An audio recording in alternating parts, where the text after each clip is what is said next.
Hi, how are you? Friends, I have been asked by my former colleagues that I should talk to you on ethics or basic ethics in research. And I thought that this topic is very much of interest to all those students who are interested in pursuing a career in research. As far as I understand, you must have passed the entrance examination for PhD, and now you will be registered with some learned supervisor. He will be your mentor and he will guide you, supervise your work. And it may take 3 years, it may take 4 years, it may take 5 years.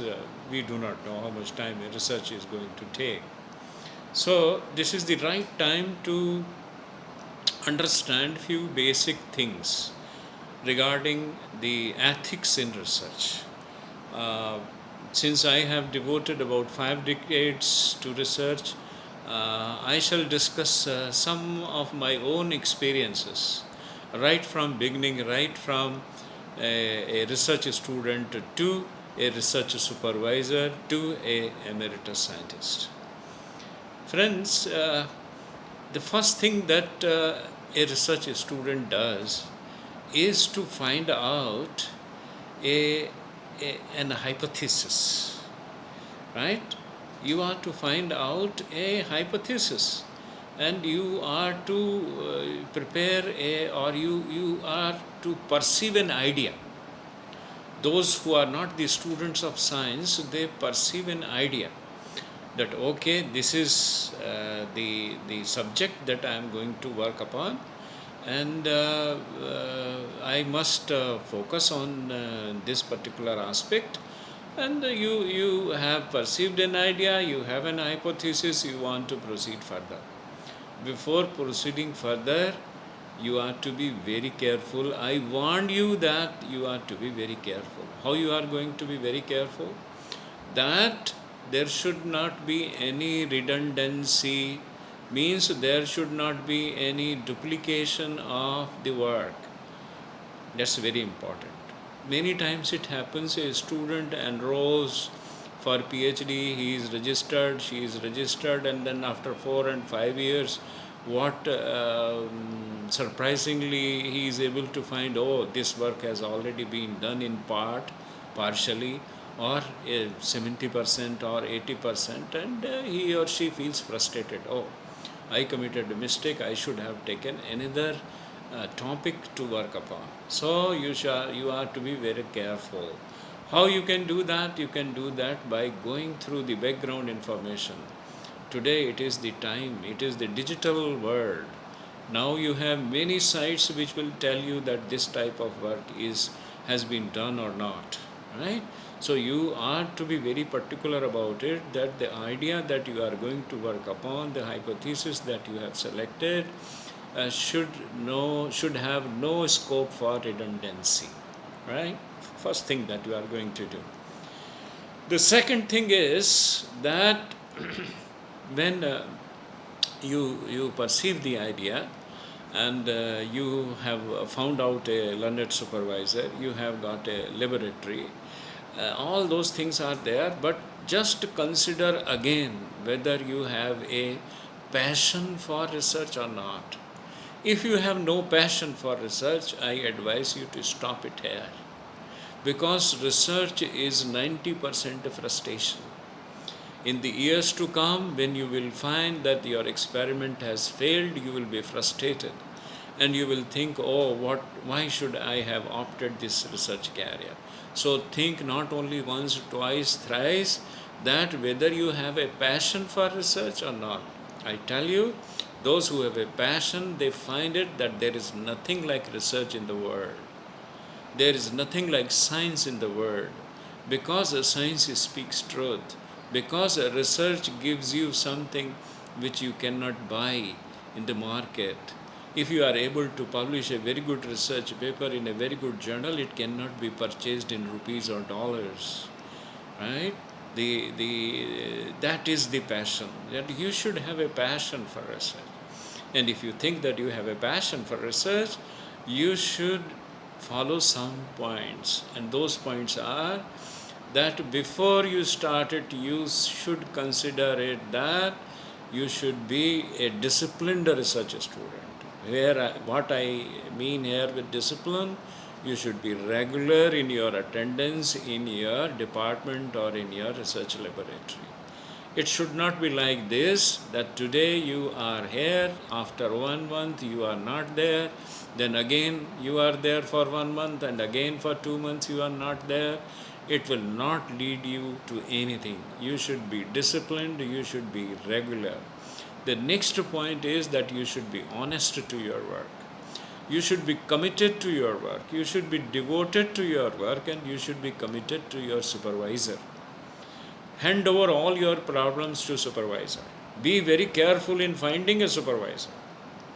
I repeat, be very careful in finding a good supervisor. But once you are able to find a supervisor or a mentor, he is your guru. You should commit yourself to him. Just commit yourself to him. Sir, I do not know anything. Ma'am, I do not know anything. Whatever you will teach me, whatever you will guide me, I shall follow the same path. If you will do with that commitment, you will earn laurels. But you should be disciplined, you should be honest, you should be committed to your teacher, you should be committed to your supervisor.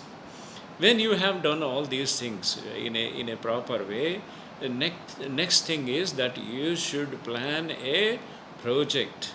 When you have planned that project, you should form a timeline that in these first 6 months I will be doing this, in next 6 months I will be doing this, in next year I will do this, in the following year I will pursue these experiments, and in the third year I will be in a stage of finalizing it, and then fourth year maybe I will be able to publish it. So don't hurry to publish a paper. Many students, after doing 3-4 months, they will approach the supervisor, sir, when you are going to get my paper published? Baba, you have not done anything, you do not know ABC of research now, you are thinking of getting a paper published. It will not lead you to any place. So don't be hurry. Don't make a hurry that I should do this, I should do this. Be focused. Whatever project you have planned, just put it in a diary or in a register and keep on following it. And always in every end of the month or the beginning of the month, you should find out, you should take that paper out, diary out, and see what I have done in this month, what I have done in these 6 months, what I have done in this first year, what I have done in second year, what I am going to do in the third year.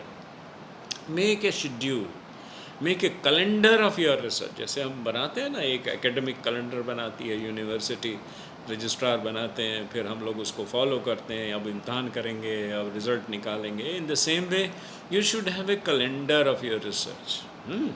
Time planning, that how many man hours your project will require, how many chemicals are required, how many books are required, how many reagents are required. When you have planned that, then you can proceed further. And when now you go to your bench work, this we call as bench work or homework in a simple language. It is the homework. When you have finished the homework, okay, now it is a right time to explore, right time to perform an experiment.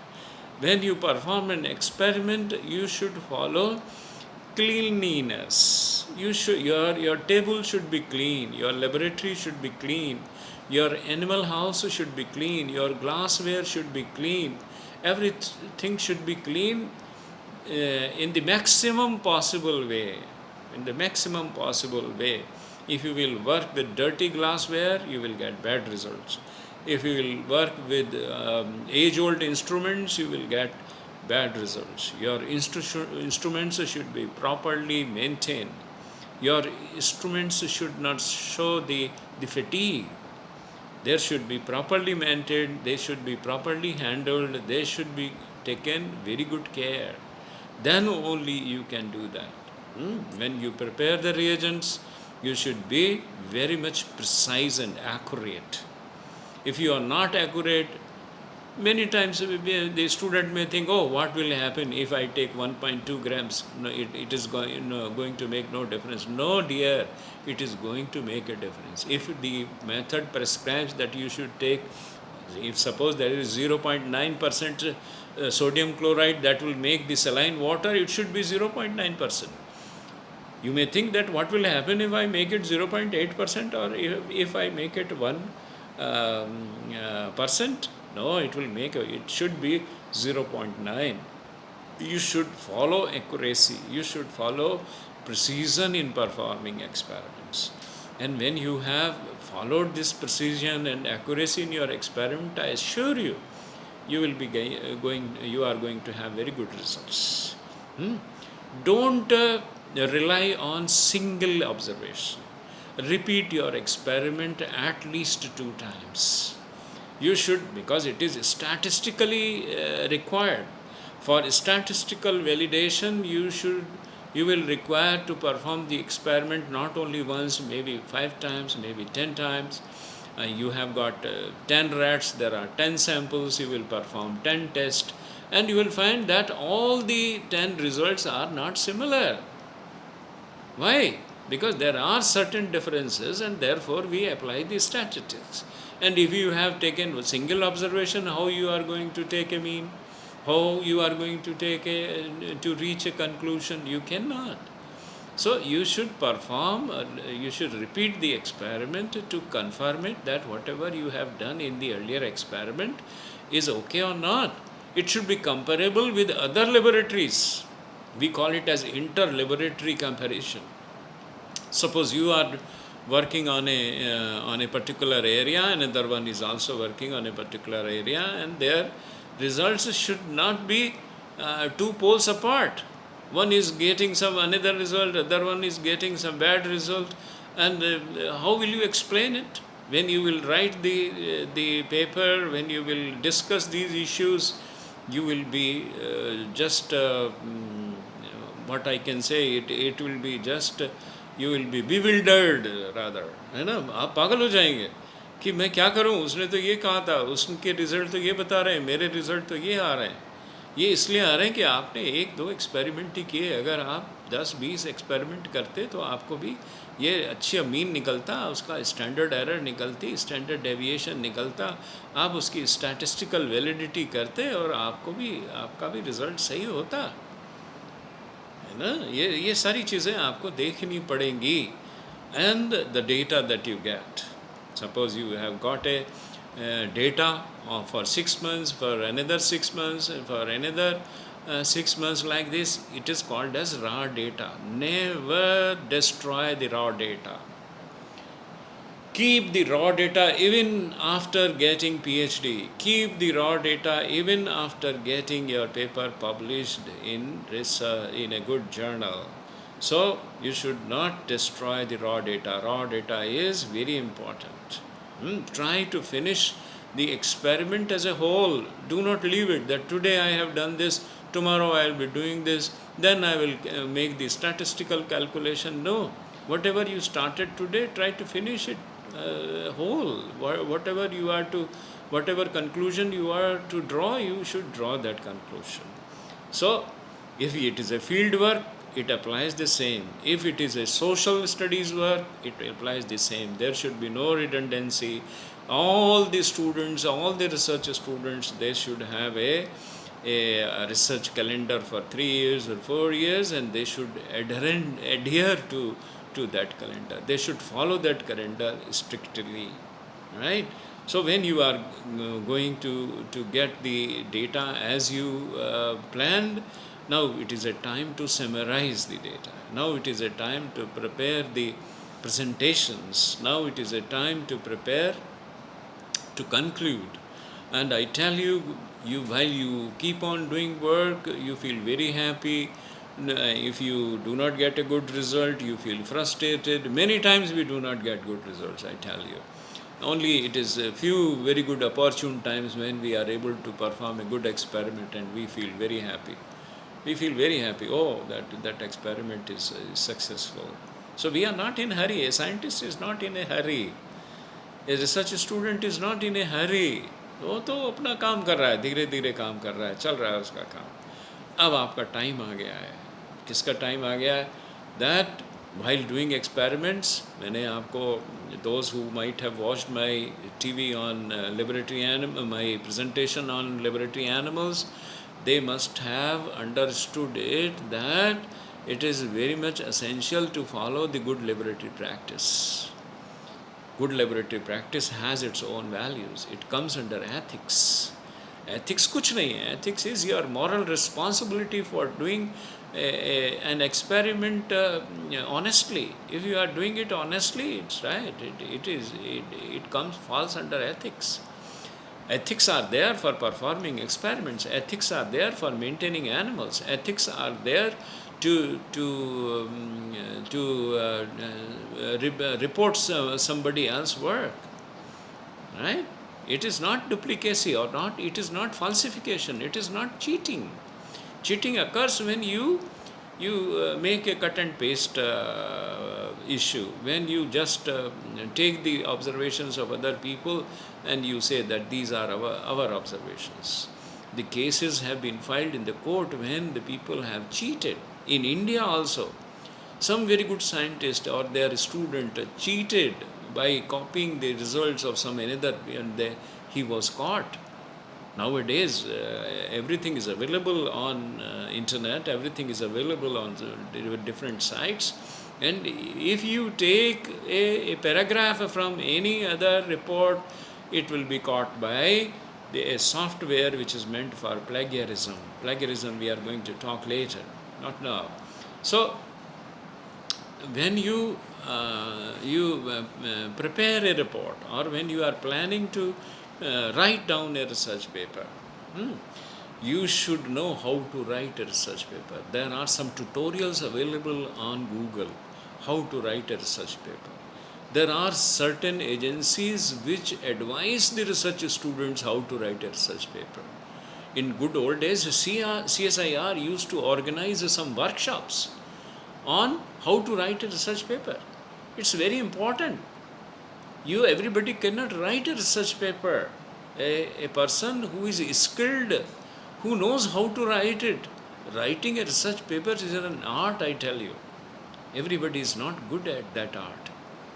Everybody cannot write a good research paper. You should be having a command on language. If it is written in English, you should have good English. You should be able to express yourself.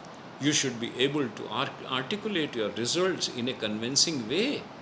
Then only you will be able to write a paper. And you should know everything occurring in that very area of your research. Right? If you are writing a research paper in May 2020, you should know what has been done in January, February, or March 2020. You are going to cite those references. You are going to take the help of those people who have done the same or similar type of work in January 2020 or in March 2020. Right? So you should be very much up to date in your knowledge while you are writing a research paper. Okay. By taking all these observation precautions, you have written a first draft of your paper. Show it to your supervisor. Take his advice. Take his sincere advice that, sir, this is my research paper. Please go through it and tell me what improvements can I make. And then when your supervisor says it's okay, then try to publish it. You see, today the predatory journals are there. UGC supplies a list of those journals which are not approved. The CSIR again has a list of those journals which are not approved. There is a flood of journals in the market today. Publishing a journal has become a business. They don't refer your paper to referees. They do not send your report to referees.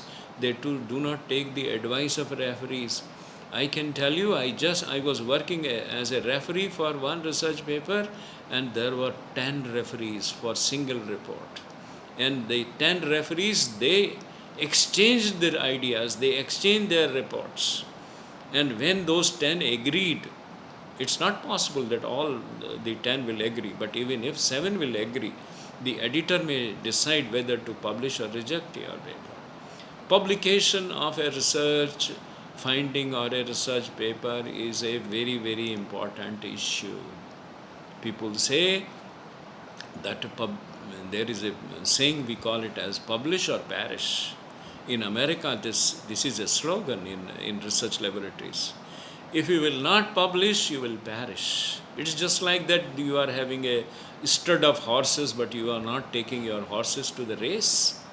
What is the use of having a horse stud when you are not taking your studs to the race? So you are to publish it, but where to publish it? First, you should know where to publish it, and whether it will be good enough to publish your paper in that, whether that journal is having a very good impact factor. Today there are matrices to decide your research work, and those matrices are like the impact factor of a journal. Those matrices are the H index of a scientist. Those matrices are your citations. What are your citations? Where, how many papers have been cited? And that will make your H index. People are having, I had a friend who published a paper, and that paper was cited more than 10,000 times. A single paper cited by more than 10,000 times. The last year's Nobel laureate Nobel Award winner, who worked on the oxygen, role of oxygen in human health, his single paper was cited 6,000 times. Watson and Crick paper on DNA structure was cited about 6,000 times. So this is how your research is going to impact the scientific world. 10,000 reads are too much, and now you have got certain sites available on your computer that will tell you that whether your paper has been cited or not cited. And if you do not have citations, if a scientist say that, oh, I am so and so, I am Professor Falana Falana, so the person sitting opposite side of the table will ask you, may I know your citations? May I know your H index? Whether you are having an ORCID ID, whether you are registered on Publons, what is your status on Scopus? All these things will be asked. And if you have published your research, good research, in a rubbish journal which is not having any citation, which is not having any impact factor, and you paid sufficient money for that, maybe 6,000, maybe 10,000, maybe 20,000. So what was the use in paying that money, and what was the use in getting that paper published? No use, no use. So my dear friends, this all falls under the scope of ethics, basic ethics in research, and one should be very much particular about it. One should be very much aware about it, that what type of journal it is, whether it is a predatory journal or it is a cited journal, whether your paper is peer reviewed, whether there are good peers, and if all this is there, fine, you can proceed for publication. Nowadays, it takes about, good journals takes just 1 or 2 months to get your paper published. The third grade journals take 1 year to get your paper published. You are not going to wait. Science does not wait. Somebody else will publish that, and you will be left behind. You have no time to wait. So आपको हरी भी नहीं करना है और आपको waste भी नहीं time करना है ना? Tomorrow, when you will be having a PhD with no publications, I tell you, it will be useless. But if you are having a PhD with good number of publication in good journals, it has a meaning. So, publication of your research is so important as the doing of the research, because it is the final culmination of your research. Culmination of your research efforts. It's a very important issue. There are other very important issues you will watch in my next presentation. Thank you for listening.